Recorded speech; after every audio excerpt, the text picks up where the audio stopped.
Mike Johnson, the Speaker of the House, is taking the podium tonight, claiming victory. So let's take a listen. Thank you all so much for bearing with us tonight. I've been in the war room here. I'm having to manage about 250 races around the country tonight. I want to tell you we feel really good about that. But yeah. One of the reasons that we feel so good is because we're so happy to see all of you. And it's been too long. I've been away a bit this year. We had a few things going on. But we're so grateful that you're here tonight. I don't know if you know this, but they called our race, so I've just been reelected again.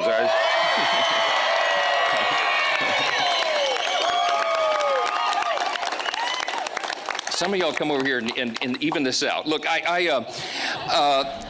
this is a roughshod production tonight because we've had a few things going on, and I just want to tell you, we're so honored to be serving Louisiana's 4th Congressional District again. It's been the honor of a lifetime to serve my hometown here and the surrounding district. After redistricting, our 4th district now encompasses almost 800,000 people. We've got 20 parishes, 5 media markets, and it goes from the Arkansas state line almost to the Gulf of Mexico. So it's the best part of America. I keep telling everybody, exactly right. We could not do this without the prayers and the encouragement, the friendship, the support of all of you and people all over the state. And that's what has sustained us in what has been the craziest, most unexpected year of our lives. I don't know if you realize this, but being Speaker of the House was not on our bucket list. We didn't know this was going to happen, and it did. 10 years ago, I was just practicing law here. I had no idea that we were going to get into politics. I had no idea. It wasn't even in our imagination that we'd be elected to Congress, much less for a 5th term to Congress. And I certainly didn't have Speaker of the House on the bingo card, okay? A lot of reasons for that, but it happened, and we've been called to this service, and we've taken it very seriously, because how many of you know our nation's in very serious times right now? And we got to have steady hands at the wheel, and that's what we've tried to do in these unprecedented, uncharted waters in which we find ourselves. There's never before been a speaker change in the middle of a Congress, ever, in the whole history of the country. And there's never before been a Speaker of the House elected from the state of Louisiana. So that's kind of cool. It's been a wild ride for us. I have had to travel the state, of course, and get reelected and take care of all the issues and things here. But then we also had to travel the country, because the Speaker of the House's job is to ensure that we keep and grow our House majority, and that we get really qualified candidates in these races to flip some of the blue seats to red. Can I give you a good report tonight? I think that's exactly what's going to happen, okay?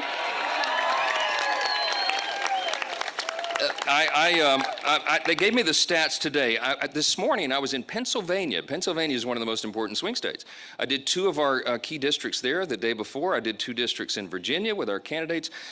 We've been all over the place. In fact, they told me the stats. As of this morning, I led 342 campaign events in 260 cities across 40 states, and I traveled enough miles to circle the globe 5.5 times. That's what I did in the last 11 months. Yeah.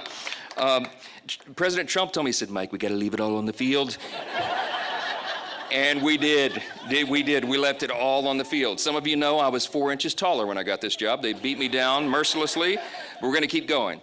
We could not have done it without your help, and I just want to specifically thank the love of my life, Kelly Johnson. We made 25 years marriage this year. I said, boy, if we survive this one, this will be the big one. She made an awesome bio video that broke tonight. I don't know, it was so good, we didn't get to see it, but maybe one day you will. And it was so kind, and she's been the perfect helpmate to me along the way. She is super talented. She is the talent in the family, and yeah, thank you. And because we didn't have enough going on this year, we had a marriage in the family. That seemed like a great idea. Hannah and Cody got married in June. What a brilliant timing that was, guys. Well, we're so glad to have Cody in the family. We've known him since 6th grade. He's a good guy, and they've started their lives. Hannah's about to finish law school, and Abby over here is working in Washington, D.C. now, graduated and going to go to law school. And then Will is our family mascot. Thank you, Will, for taking care of it. Yes. Jack's not here tonight because he's a freshman at the Naval Academy. And so keep him in your prayers. He made the boxing team. I said, son, can we do the rowing team? We don't break our nose 10 times. Anyway, we'll see where that goes. Look, I have to give a lot of thanks, too, to the team. I have the best team in the country. They serve this district so well. I can't even begin to name them all tonight because I think I've got 120 employees now because that's what it takes to manage all the job of the speaker. But here in the district, they're hard at work and they take care of our veterans and our farmers and our small business owners and the churches and the families and all the needs that everybody has with the federal government. And they provide the best constituent services. I hear it all the time. People call and text me and stop me when I'm on the road, say, your team is so awesome. And I am so, so grateful to every single one of them for getting the job done. Top-notch constituent service is what the people need and deserve, and we're providing it. We are trying to transport Louisiana's values to the swamp, the real swamp in D.C.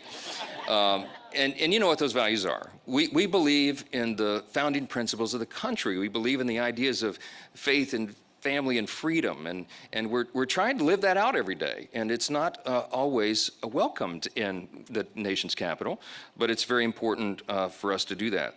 I think that what we're trying to preserve ultimately is the American dream. It's only in America that something like this would be possible. And I'm so grateful for all of you for helping us along the way. We got a lot of work to do. And I want to tell you what I believe. We're watching everything very closely tonight. It may be a long night. I think in a little bit we're going to go to Mar-a-Lago, I think, and be down there with President Trump. But I think at the end of the day, at the end of the night, when they tabulate all this, I am very hopeful that we're going to have not only a larger majority in the House to make my job easier, but we retake the Senate and the White House as well. I think that's what's going to happen.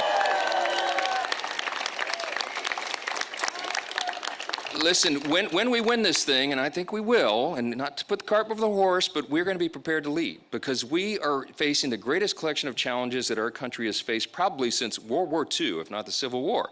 We're on the verge of World War III. You have our adversaries that have seen weakness projected on the world stage. Russia, China, Iran, North Korea are actually coordinating together right now. These are very serious times, and we have to take it seriously. And you need serious leaders, and you need a new direction. Now, everywhere I've been around the country, and I told you how many cities and places and events I've done, everybody's fed up and fired up. They're fed up about the cost of living and the rising crime rates and the wide open border and the weakness on the world stage. But we have the solutions to all that. And when Republicans regain control, which we pray tonight that that's what's going to happen, we're going to have the most aggressive first 100 days agenda that anybody's seen in a modern era. And we got to fix everything.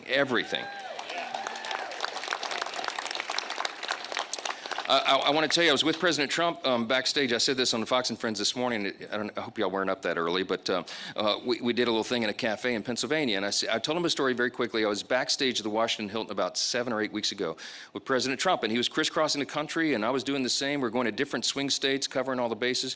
We touched gloves in the green room at the hotel, because he had just spoken at a ballroom full of people, and I'd done another event. We were talking about everything. I think by my count, he had done 5 events that day in I think 3 different states.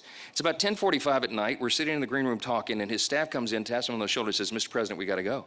Your pilots are going to time out on Trump Force 1, which means he'd have to stay grounded. Can't stay grounded. So he stands up and he buttons his coat, and he's about to walk out of the room. And I said, Mr. President, I just want to say, your stamina is so inspiring to me and to all of us. Mr. President, you didn't have to do this. You had a great life, right?